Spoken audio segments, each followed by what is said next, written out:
Virginie Duby-Muller a la parole. Merci, Monsieur le Président. Je vous remercie donc d'être venu vous exprimer devant la représentation nationale pour expliquer la procédure de nomination à la présidence de France Télévisions conduisant à la désignation de Delphine Ernotte. Malgré vos justifications, permettez-moi néanmoins d'émettre des réserves tant sur la forme que sur le fond. Sur la forme d'abord, alors qu'il y avait 33 candidats déclarés, certains ont été écartés de la shortlist finale alors qu'ils avaient pourtant des compétences reconnues telles Marie-Christine Saragosse, Emmanuel Haug ou Didier Quillet.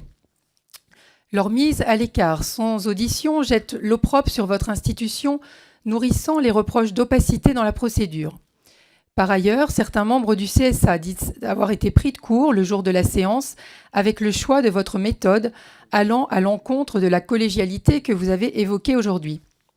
Sur le fond, le président Bloch a rappelé que les critères d'expérience et de compétence devaient prévaloir dans votre choix. Certes, Madame Ernotte a des compétences dans le numérique, elle est d'ailleurs décrite comme une co-skilleuse, mais quelles sont ses compétences dans l'audiovisuel ? Alors effectivement, elle a porté le projet Audace 2020, mais semble-t-il, il aurait été plagié. Et je voudrais reprendre les propos de Madame Catherine Tasca, ancienne ministre de la Culture, qui demandait « Saura-t-on un jour ce qui a conduit le CSA à propulser à la tête de France Télévisions une femme d'une grande compétence managériale, sans doute, mais étrangère à l'univers de la télé d'aujourd'hui et d'hier ?»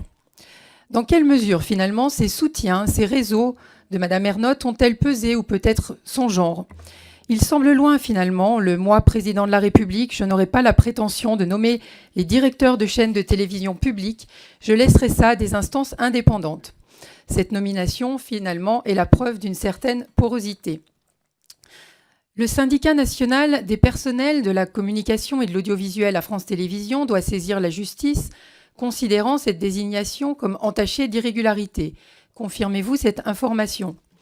Enfin, aux références aux précédentes nominations, par l'ancienne majorité, je crois qu'il ne faut pas confondre indépendance et hypocrisie, puisque le choix du directeur de cabinet de Mme Ernotte en atteste, et je rappelle que c'était le bras droit de Cécile Duflot.